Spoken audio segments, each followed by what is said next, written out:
I don't really know how to introduce Ron Paul. I work with him every day, and it's a joy and a delight, but it's a personal thing. So I'll let Ron Paul speak for himself. Dr. Paul?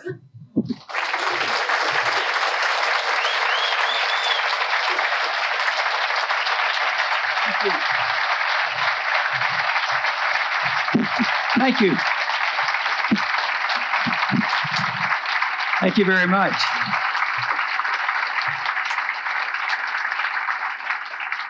You know, when I give these speeches, I often think about giving a lot of other speeches. And then I think about Washington. David might have been the exception. But the speeches I gave on the House floor, before I gave it or afterwards, I never got any applause. But so it's great to be among friends who are willing to applaud and cheer us on, because encouragement means a whole lot to us. And that is why we do this. It's a wonderful thing. You know, I think most people know my background, but the background is probably pretty important, because so often I have young people coming up to me. And, you know, by the way, the number of young people here today and that has joined our movement, I really get a big kick out of that, because they are the wave of the future. But the young people, have asked me quite frequently after, sort of the light bulb goes on, and say, I'd like to do that. I think I want to be a congressman and I want to run for Congress. And they'll come and ask me specifically. They say, how do I do it? How do I become a congressman? And I said, don't even think about it. And there's a very real reason for that, because when I was formulating my viewpoints and getting very interested in speaking out, that was the last thing from my mind was to go to Congress. But in 1973 and 74, when I first announced and ran, it was a Watergate year. Republicans were in the doldrums. It was just horrible. And Texas, even at that time, there were only 3 Republican congressmen in Texas. So when I was looking around, I thought, well, maybe if I just announce as an independent, they'll let me talk about what I wanted to talk about. And I was motivated a whole lot by the monetary policy and the breakdown of the Bretton Woods principle. So I thought about the independent, and then I changed my mind, because the Republicans didn't have anybody. Nobody wanted to run as a Republican, and the incumbent congressman had been there for 25 years. And so it was just, who would ever want to do that? But my motives were different, and it wasn't to go to Congress. And I remember telling Carol, and I probably told you this story a little bit before, but I told Carol, I said, I'm thinking about running for Congress. And she said, what in the world would you want to do that for? And I said, well, she knew I was interested in the monetary issues and the gold standard and that sort of thing. I just want to talk about that. And she says, that could be dangerous. I said, how can it be dangerous? She says, you could get elected. Matter of fact, she said, you will be elected. And I said, no, you don't get elected by running against Santa Claus and say, I'm not going to give you any more of your stuff. But, even back then, she said, people want to hear the truth. They want to hear the truth, and they're going to believe what you're saying, and you're going to get the votes, and you'll be elected. But over the years, the district changed a whole lot in Texas. Basically, I live 50 miles south of Houston. It at one time involved Galveston, but went over, and it was even west of Austin. So it was big and small, and coastline and farmers and different things. And I can remember they had a major change with redistricting, and it went from a lot of farmers and in rural areas to a coastline where there was a lot more chemical plants. And I can remember the media coming up to me, and they say, well, now what are you going to do? You're going to have to change your story. You're going to have to appease the people who work in chemical plants, and you've been talking to the farmers. I don't understand. I played the role. I said, I don't understand what you're talking about. If you're presenting the case for liberty, who cares where they work?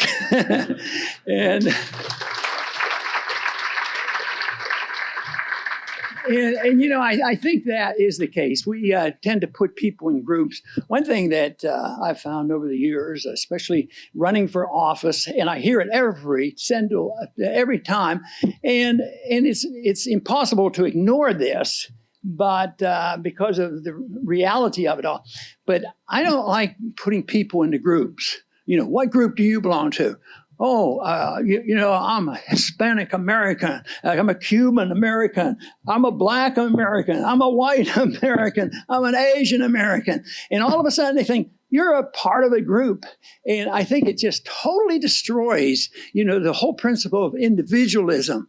And I think that, and it's pumped up a lot, and I think it stirs up dissent, you know, because how did the blacks vote? They all vote the same way, don't they? They don't even give anybody a chance. And of course, our emphasis is on the individual. I keep thinking that a true libertarian is probably genetically colorblind, and that color shouldn't be seen at all. And I think that's our big problem. And it's a consequence of the fact that people were put in groups, and they were punished by laws and governments and other groups, and therefore they had to. These groups would come and fight back as a group. But I don't like that. I want to preserve the principle of liberty, which is individual, and have you know, individual sovereignty and self-reliance. And the whole principle is totally different than what we have now.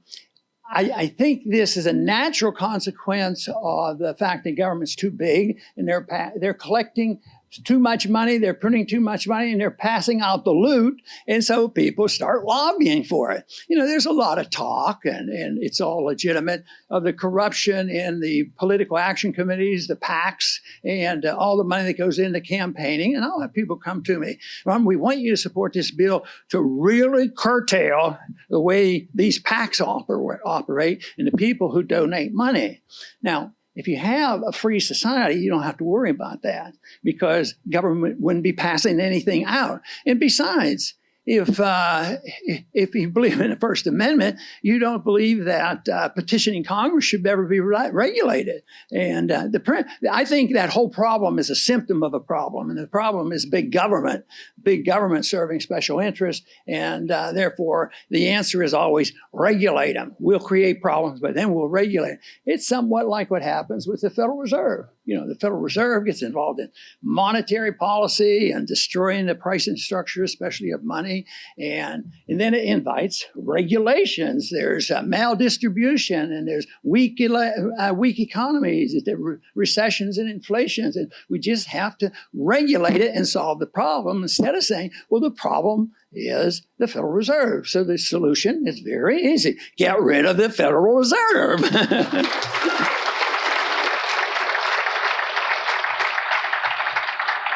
Now, that's a real radical idea. Nobody wants to really talk about that, but I did anyway. I was looking back over some of my political things, and that very first campaign in the early 70s, one of my positions was the gold standard. And of course, people has made fun of it all. And I talked about the Federal Reserve for a long time because I truly believe it is an engine. It's an engine of inflation and the engine of distortion. It's the engine of promoting big government. It's so immoral, and it's the way you pay for wars. It's the way you pay for the welfare state. So it is an important issue. And it's not a new issue. The whole issue of control of monetary policy has been there throughout history. They did it differently. They used to inflate by diluting the metal or clipping coins or whatever, even trying the various paper currencies. And so it's been around for a long time. But I think what happens is the government gets too big. They can't afford it, and they can't tax more. And then they bring up this really immoral, evil monster of taxing people in a very sneaky way. Just dilute the money supply, print up the money, and the wages will go up, and the prices will go up, and everybody will be better off. which is a farce. It's not true. The rich get richer and the poor get poorer, and then capitalism is blamed. And that, to me, that is a real beef on my part, that the conditions that we have in this country today, they'll go back, and the people who want to promote the socialism and bigger government will say, look at this discrepancy in wealth distribution. This is not fair. But I think many conservatives, many Republicans fall into the trap. They defend the system that we have, and it's not defendable because it's not so easy. They'd like to make it easy that there are Republicans and Democrats, and they just happen to disagree. But that's not the way the system is put together. I make it more simple, and the way I see this, instead of worrying about who's conservative and neoconservatives and all kinds of conservatives and all neoliberals and old liberals and all this thing, and trying to figure it out. And then the libertarians come in, and then there's some libertarians that aren't libertarians. And I think there's only the one word that I like the best that can describe all these problems with it, whether it has your personal liberty being left alone, whether it's us minding our own business and not going overseas and tell other countries how to live and how to spend your own money. And the word that I use, which I think describes it and makes it easier to sort out, is interventionism. I don't want the government intervening in my personal life. I don't want the government intervening in foreign policy. I don't want the government intervening at all in anything that we do. So non-intervention is the answer. And yet today, where is there any non-intervention? I think the founders understood that pretty well. But now we have, especially in this age of the internet and talking about freedom of speech, the undermining of the Fourth Amendment, what's going on today, it's really, really bad. When I left Congress here a couple of years ago, I had a little speech I gave, but one of the things I had some suggestions at the end. But my one was that what you really need is to protect the First Amendment. I believe in the Second Amendment too, but the First Amendment allows us to still come here, our expression. But it's not very secure, because when you think of what's going on and think of the challenges we have with even using the internet. I was excited about the internet, and I'm not, a computer person, but boy, when I first discovered, somebody showed me this, way back, and I said, where is this information coming from? Out of the sky someplace? And I wanted to know exactly where it was coming from. The internet is so great that I'm amazed. I write a lot of stuff, a lot of notes, read a lot of books, stick in here, and I'm the worst. I don't organize very well. I don't have a good system, and I can't find what I want all the time. It works pretty well, but it's pretty amazing when I have written something I know about it, I know the title, and I said, I think it's up here. I think it's up here. I go to the internet. It's pretty bad when they're more organized on my stuff than I am with my own. But the downside of this is they're so well organized, they know everything about me. I don't want them to know about me. They don't need to know about it. So that is a big problem. I think the sorting all that out and intellectual theft and things that are going on now. But I was very optimistic when the technology changed and we had the computers, because I really believe that there would be challenges and difficulty. But I've always had confidence, and I still do, that the solution isn't government regulation. I think it can come from the market. If there are smart enough people to develop these things, they ought to be able to protect us from the danger being done. I think now that I look back at it and have a better understanding of it, the real problem was, as this was developing, as social media was developing, it wasn't, this is free enterprise at its best. No, it was controlled by the government, and they're nothing more now than the long arm of government, just like the military-industrial complex. I mean, they are the ones that, they're exempt from lawsuits. And they turn everything over to the government. They do anything the government asks them to do. So that is a real problem. But the answer to that is having enough technology in the free market to protect us against that without thinking that we need another 1,000, 10,000, 50,000 regulators to come in. But that's the whole principle. Government creates all these problems. Like I said, the Fed creates the problem, and it's done because of the mischief and the immorality of the Fed. But the people scream, "Oh, these things are happening. Oh, well, we'll have regulation." What about Dodd-Frank? It was all regulating, and every time there's been a major crisis, all the way back to the Depression, SEC comes in, and after Enron, it's always another set of big regulations. If you're not for them, you're against the people. Why don't we just eliminate the causes? But we have, as a people, have become way too dependent, on government. But the good news is the numbers are coming our way. It's like 68% of the people don't even believe the government. And that is good.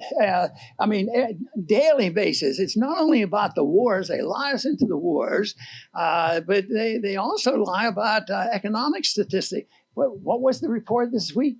500,000 jobs that they said there were new jobs, and they said, "Oh, that was a mistake. None of those jobs were created." So, and then they'll talk about inflation. Oh yeah, this is absolutely bizarre. If you were looking for why the Fed was designed, it was supposed to be for a stable currency and get rid of this inflation. But if they print all this money, trillions and trillions of dollars, but it didn't go where they wanted, then they say, "Oh, what we have to do is we have to find out how to make the CPI go up faster than 2%. How can we destroy the purchasing power of the average person faster and faster?" Of course, even now, and it depends on the people. If you're retired and on a tight income, your inflation rate might be 5%, and others don't even need to care. They don't care what the price of clothes and food and medical care costs. It's something they can ignore. But this whole idea that they design a policy and the money goes buying debt, increasing debt and bonds, and then all of a sudden they say, "Well, we need more money spent by the consumer." That's why I think the next go around, the next QE, which is coming, it's going to be more directed to the consumer and to the individual. The helicopter money. Get it down there, get it into the pockets of people, and you have to spend it. And of course, some of that stuff can move rather quickly. And the whole thing isn't going to be turned off with better management. That's the whole thing. Better management of all that's going on in Washington is not going to be changed by electing a few more congressmen. That doesn't mean I'm against that, because I happen to have fallen into that trap and went up there and tried to make the best of it. But no, the whole thing is that the people will have to respond eventually to this, and the people will. And that's why I think it's so great that the education is there.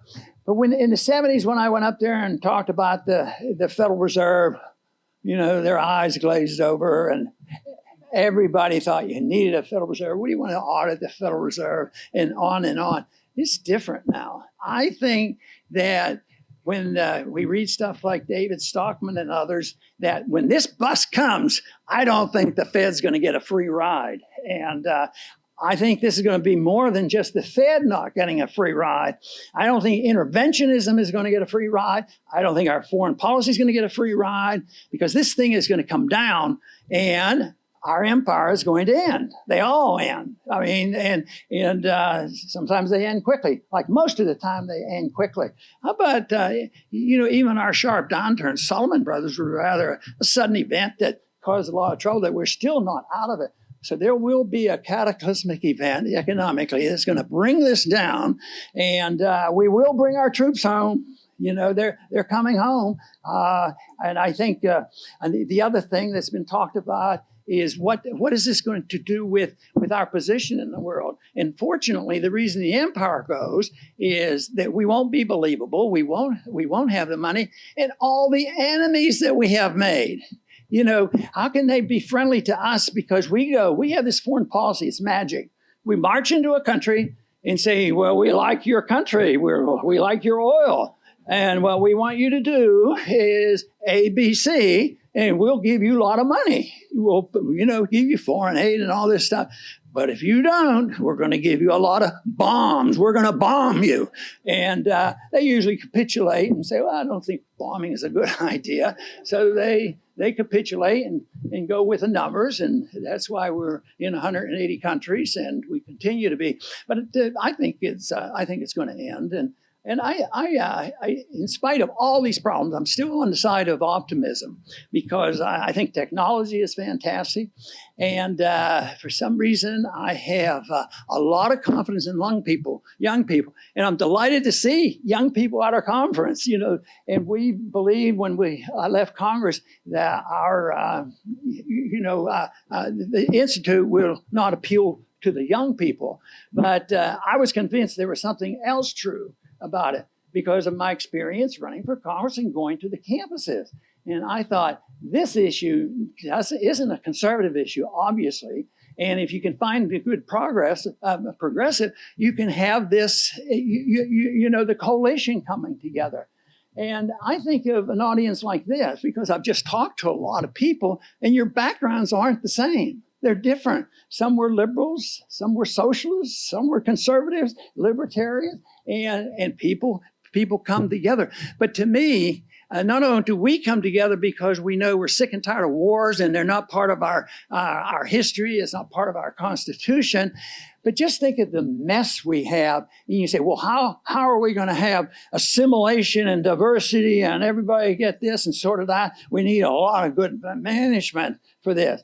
But just think about it. We still are going to have people socially liberal and their lifestyles, their religious beliefs are going to be different.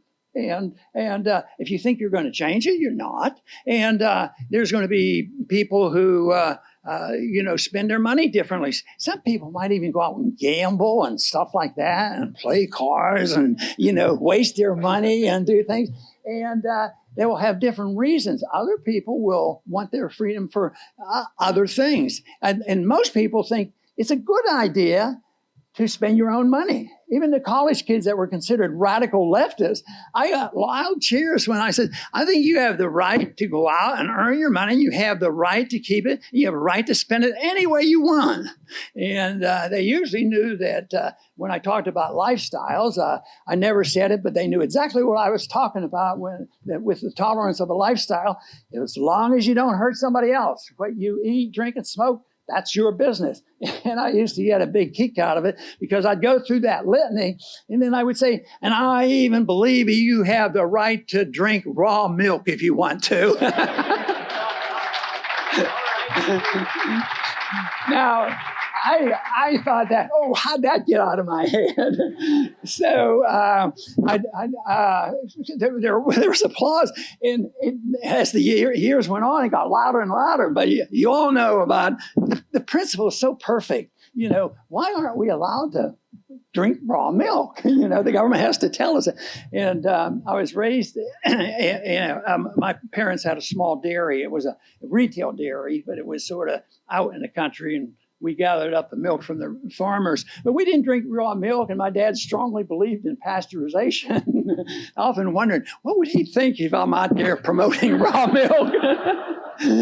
Because I think back then, cleanliness and sterility was very important for selling milk, and probably before refrigeration, that was the era that he grew up. And when I try to make the point of how wonderful technology is, and I really think it's great. If you just look back and the furthest person back you can remember who was 90 years old, immediately you get to talking to people before the Civil War period. And my dad delivered milk in a horse and buggy. And that's just a short period of time. And my beef on all this is technology is fantastic. And already we talked about computers. They're fantastic, but they're used by the government to spy on us, and they should be used for other reasons. And so the technology is is out there. But think of all the wonderful technology that has raised the standard of living by millions of people in spite of the government, and yet the technology is used also, and unfortunately maybe even more so, for war. Just take, for instance, nuclear power. You know, if nuclear power had been handled a certain way, it could have been a peaceful thing, given a lot of energy, maybe cleaner, who knows what. But then you have, you know, within months or weeks, we blow up a couple cities and kill hundreds of thousands of people. But that's true about everything. Jet engines are great. But, you know, it's the war effort that pushed that. And so much technology is used, you know, to kill people.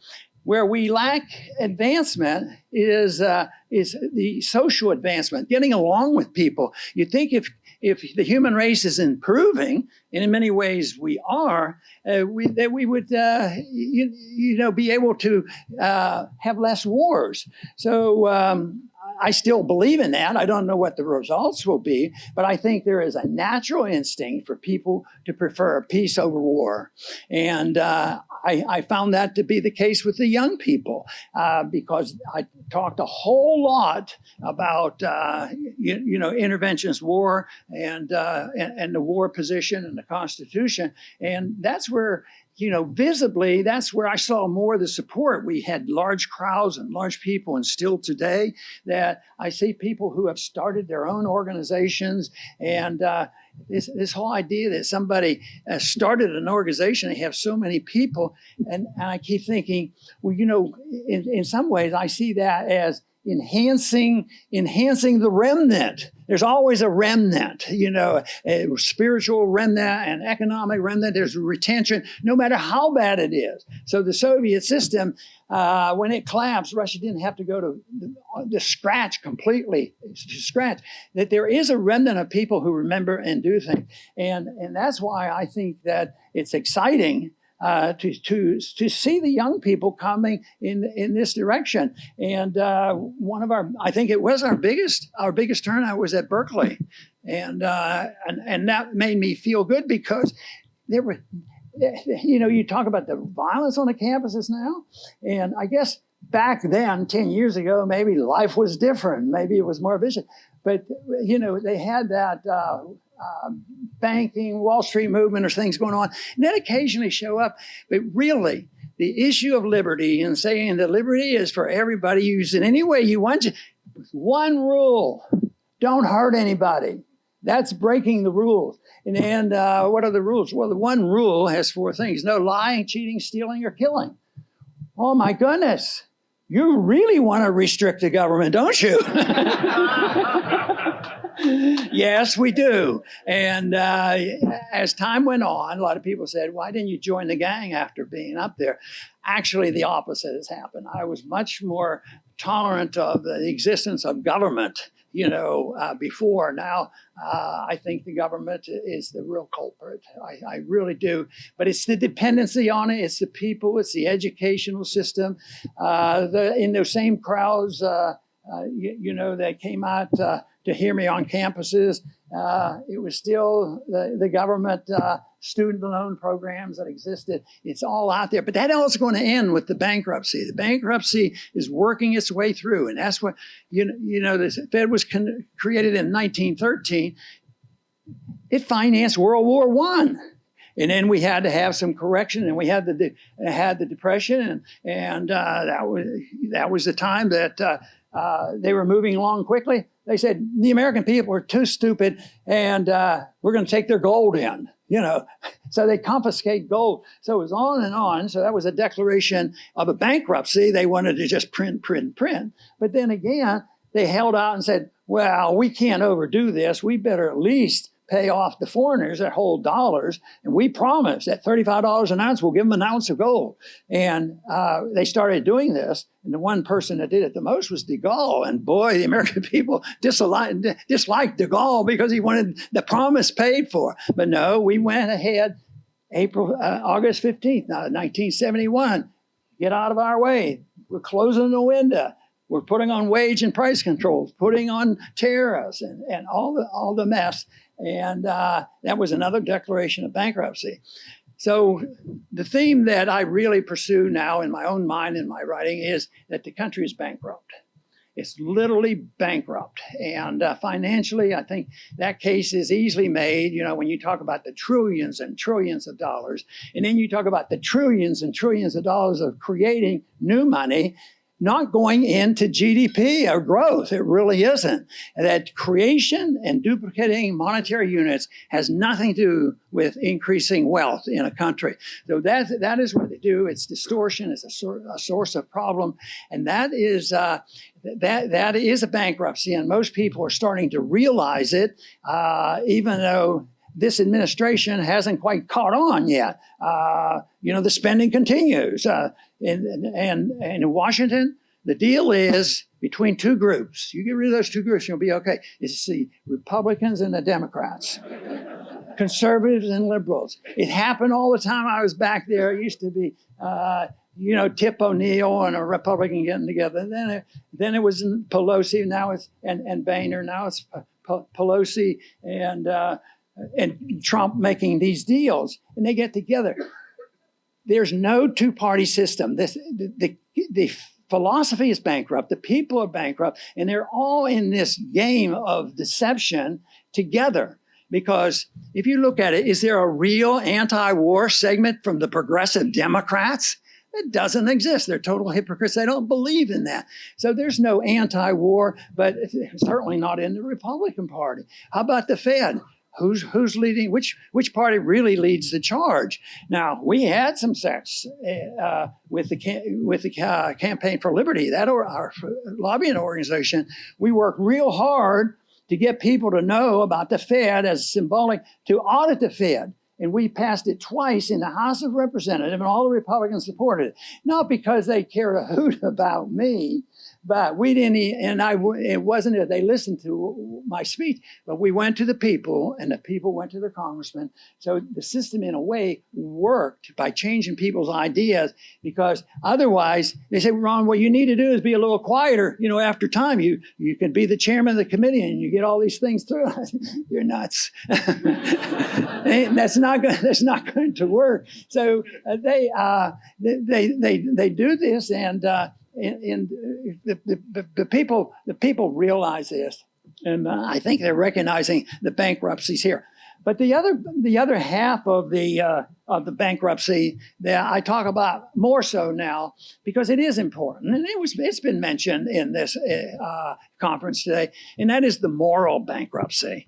I think all this stuff going on encourages people to act in a way that we would consider immoral. They become dependent and they want more and more. I don't think it works that as much as the morality of the people succumb to disobeying the Constitution, and they create the mess. And many of the founders argue the case that this Constitution and laws can't do anything to promote liberty. That is not it. The liberty is promoted in the hearts and minds of people. And this is why I support organizations like this and Campaign for Liberty and all these things that we do. And another program that I have, I'm sure a few of you have heard of it, I think it's very important, and that is homeschooling. And I think when it dawned on me what was going on, I read whatever I could. And I thought to myself, what I'm doing is I'm unlearning all the bad stuff I was taught in 12 years of government schools. So it is an alternative. It's still available, even though there's a lot of people who would like to challenge it, and they have over the years. But independent private schools, homeschooling. But a lot of people probably have done it like I have, and that is just go on your own, and read. And just think of what Lou has done. We have few little pamphlets. I know it's so puny. Lou, you make me feel so puny. You go to the Mises Institute and you can have shelves of everything. You can see every book Murray ever wrote and Mises, the whole work. Now, he's made a big difference. But everybody makes a difference that cares about this, even if it's one at a time. And I think that's when the young people come, and I say, don't make the goal of going to Congress your whole issue. That isn't it. They want to know how to raise money and get organized in campaigning, and that had never, crossed my mind. That wasn't what I was thinking about. But a favorite teacher of mine, I call him my teacher, was the head of the Foundation for Economic Education, Leonard Reed. And he had instructions, not only was he good on all the issues, but he was also good on how to teach people. Matter of fact, I think Daniel and we sort of copy Lou, is getting small groups together and giving lectures on. That was Leonard Reed's way of doing it. But his instruction, he really didn't care that much about politicians, but he did have me up there once in a while to talk. But he said that the responsibility of the individual is to be well informed, and for the most part, the information you have and your understanding is self-motivated. And that he said, if you become somebody that knows something, the answer to it isn't becoming aggressive in promoting your ideas, like, oh, I know the answer for this, get out of my way and do it my way. Matter of fact, I was extremely on the opposite side in Washington because I didn't think anybody really cared. And I found out later on more people cared than I realized. But no, his point was, become informed. Somebody's going to come along, or you'll have your own idea. Somebody in this conference already told me what he's doing. I said, people would come, and what would I tell them? What do I do? What do I do? And I said, do whatever you want. And that's it. And people have done it in different ways. They've started different organizations. And of course, coming here, I would hope that it's always do your thing, come, learn more, but have fun too. And I think that happens at our conferences, and I think that's important, because if it's all a bore and you think the world ends totally tomorrow, that's not very exciting. So there's a lot of good things that happen.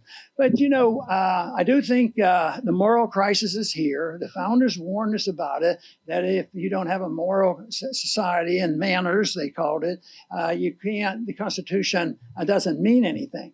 But what's going to happen when the big one really hits? I think there's grassroots out there. I'm more optimistic now than I was in the 1970s. Libertarianism is a pretty new word back then. They only had a candidate in 1972 for the first time. So no, it's doing very much better. There's no reason why we can't be optimistic, but the individual has to do something about it. Some people will seek you out and they will use you, but you have to have fun doing it. And I think that the timing is something that is age old. I don't think we're going to have the cure, but I think we can have the improvement. I think we can move in a direction away from what we do, and we can have a lot less. So far, the tragedy of the 20th century was horrible, and it's horrible now.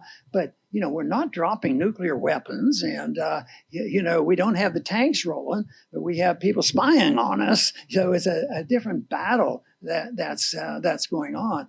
But I indicated that I'm not too happy with who really controls the internet, even though I use it every day, and they have a good filing system for me.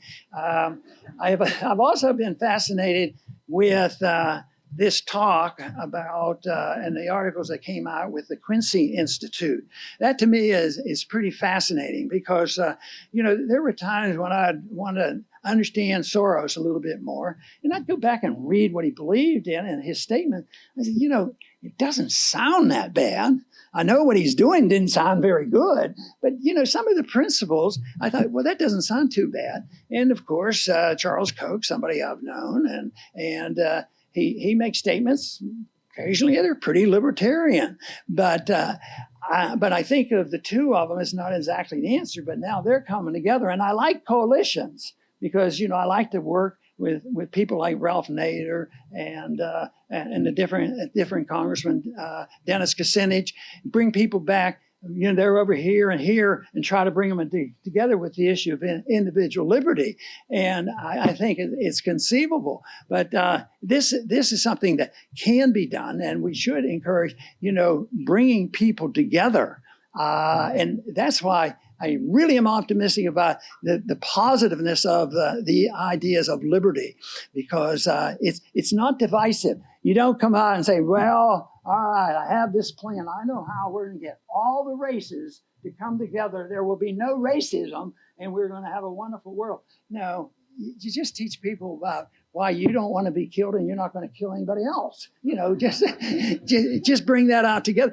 But it's hard for some people because some are very aggressive hawks and they think we have this moral obligation to go over there and defeat that dictator that's killing his own people, gassing his own people. And then others will say, well, we have to feed them over here, so we have to steal from you, take the food and put it over there and let them fight out which warring faction gets to take our food that we send over there. No, it's not like that. It doesn't work that way. Besides, our side of the argument is it's more efficient. I mean, what is being done is, some of the progressives, Democrats would say, well, yeah, we don't want any of these wars, but we want the money, and we'll do this, and we'll either spend it on welfare here or welfare over there. So they don't quite get there. But giving up the violence, I think, is a good idea. But the violence is the real issue that we have to deal with. And that's why the non-aggression principle is so important, because it's not complicated. If you go out and ask 1,000 people on the street and define it, do you think people have the right to come and take money out of your pocket? Do you think that people have a right to tell you what church you have to go to? Do you think it's right for us to, start a war with our CIA, having regime change in Venezuela because we don't like the guy that got elected? Nobody's going to say, yeah, we like that idea. They're not going to do that. So it's something that, it's the information that we have to get out there. Because I think, politically speaking, I think if there's a real contest, I think the peace candidate wins. And I think in the last election, Trump was the peace candidate. He made more sense on it. And here we had Hillary, and now even the stuff coming out on Obama, I think foreign policy was even worse than I realized. He was sneakier about it. And that's probably one thing I like about Trump. He has his problems, but he's not sneaky. He blurts it out. And we know where he stands, but I wished he'd, I don't want to get into that. But it is wonderful that we've been able to come together, and I think we plan to continue to do this. And of course, I want to thank everybody for coming and the support that you've given us. And I hope on occasion you take a look at the Liberty Report. And I think we have to recognize that we couldn't have had our program here, believe me, if we hadn't had Daniel doing all the work.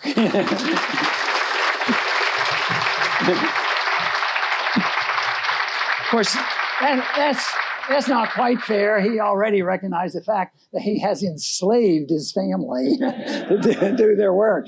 So no, Daniel, you've done a great job. You kept this going. It was your idea to get it started, and I came along for the ride to see what would happen. And I think that things work out always a lot better than I expect. I don't over expect. A lot of people will come up to me and say, how did you ever stand it up there in Washington? Didn't you get so disgusted with that? I said, I never did. I said, I was never bothered about it. I said, I just had low expectations. And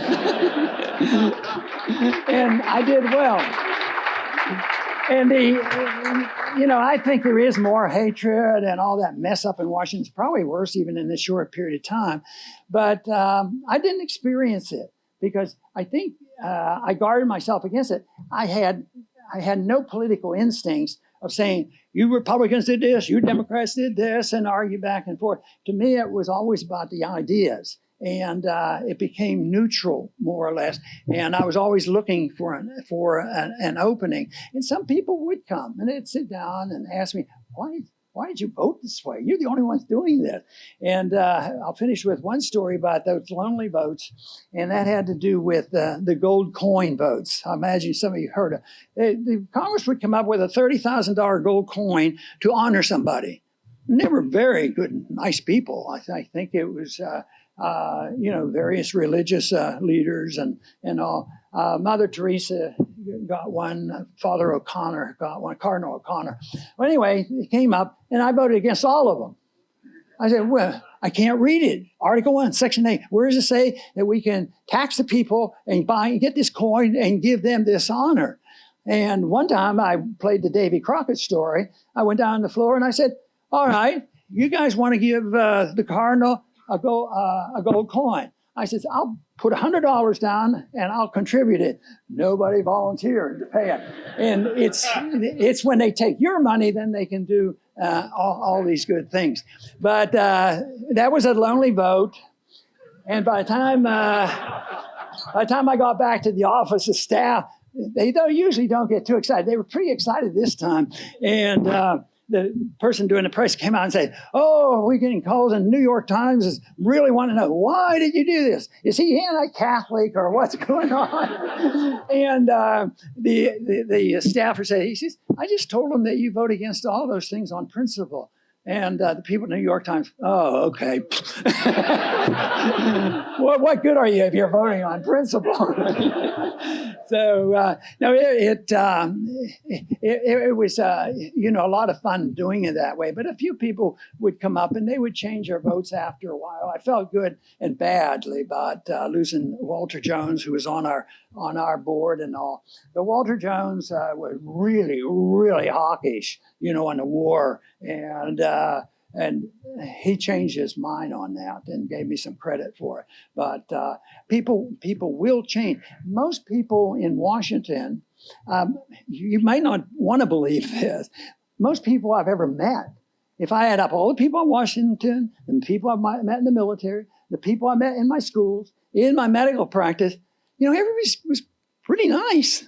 I never ran into vicious stuff. And so when I see that stuff on TV with the politicians going at it, I think, yes, it's a little bit different, it's a little bit worse, but I think what you're seeing is the frustration of the bankruptcy. People know what's coming. And I think the Federal Reserve knows what's coming. They're planning the next QE. They're prepared. And I think we all should be prepared. And we have a list of things for survival, but that's set aside. There's only one thing you can do to really prepare, because if you think you're going to have canned goods and gold, the government is too powerful. If they don't want you to have it, they're going to come and take it. The only thing that will preserve and protect us is the protection and the preservation of our liberty. Thank you very much.